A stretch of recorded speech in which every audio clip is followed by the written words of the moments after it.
Paulette Guevara Farah, sin duda, uno de los casos más controvertidos en los que México se vio envuelto. Un caso que llegaría a ser tan documentado que incluso plataformas digitales como Netflix le dedicarían una serie en especial. Sin embargo, pese a que se han hecho miles de investigaciones, el caso al día de hoy ya tiene cierta resolución, cientos de cosas siguen saliendo a la luz. Ven, acompáñame a ver la verdad detrás del caso de Paulette Guevara Farah.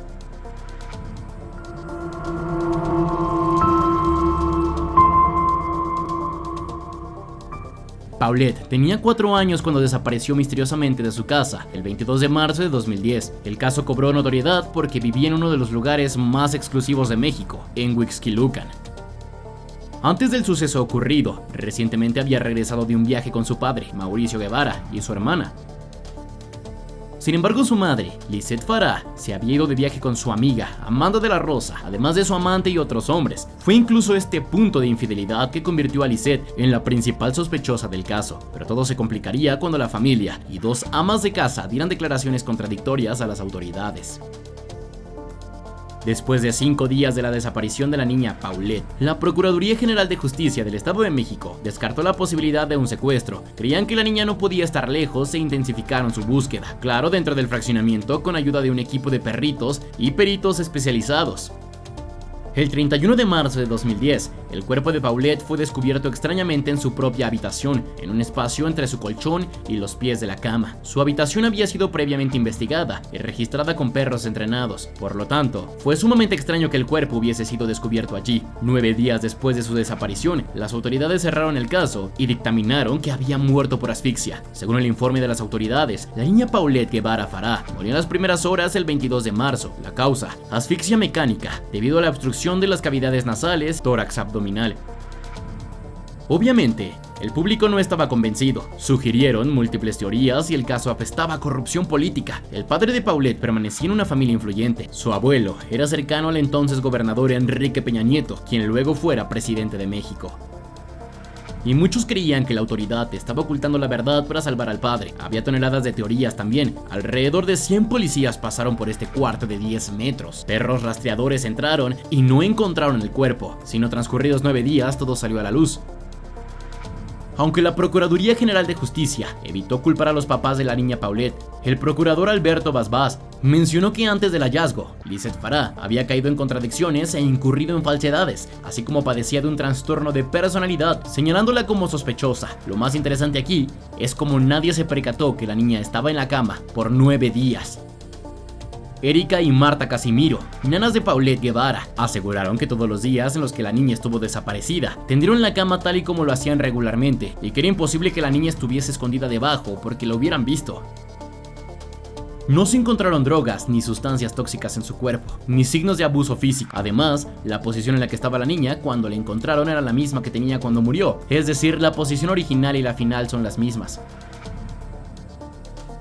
Pero todavía abundan las teorías de conspiración sobre la causa de la muerte de Paulette. Alguien notó un par de pijamas encima de la cama mientras Lisette estaba dando una entrevista televisiva. Antes de encontrar a Paulette, vestía exactamente el mismo pijama. Podría ser cierto que la niña tenía varios pares de pijamas exactamente iguales, pero la coincidencia era muy inquietante.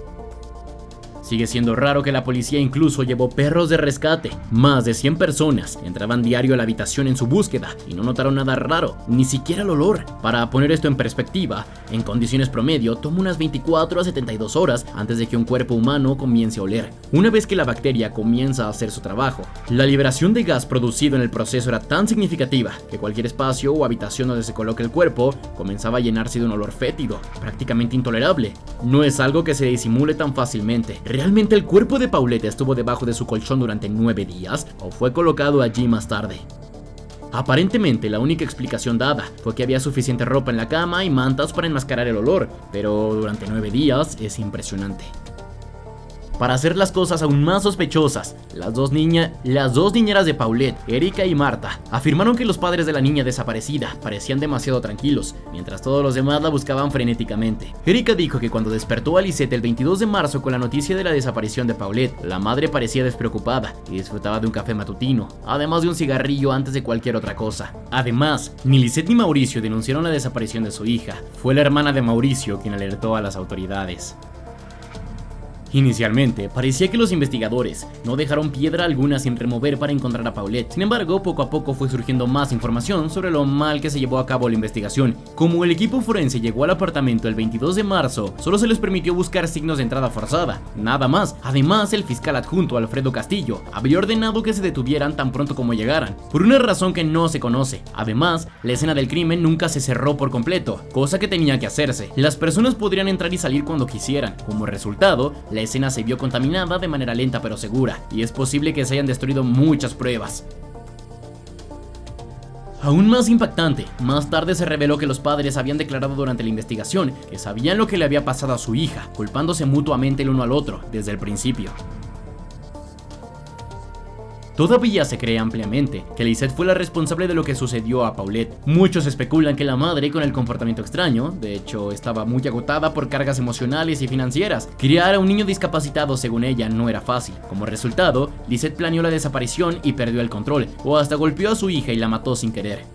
Lisette podría haber escondido el cuerpo de su hija en un conducto de aire, o quizás en el hueco del ascensor antes de moverlo. Esto del ascensor está respaldado porque de hecho un vecino se quejó por mucho tiempo de que los ascensores del edificio estaban fallando, como si algo estuviese chocando. Pero hay una pregunta: ¿por qué dejar el cadáver en el propio edificio y no llevarlo a otro lado?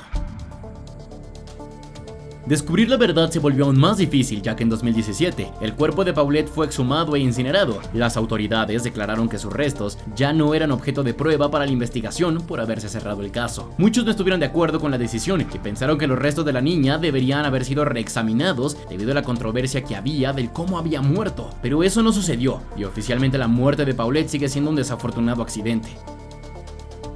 Todo apunta a que la madre en esos problemas fue la que quizás acabó con la vida de la niña, pero esto no se puede confirmar, pues ¿en qué cabeza cabría dejar el cuerpo del delito en el mismo lugar?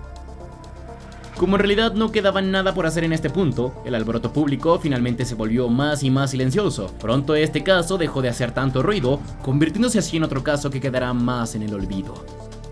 Recuerda que puedes seguirme en Instagram para tener un contacto más directo. Nos vemos en el siguiente video.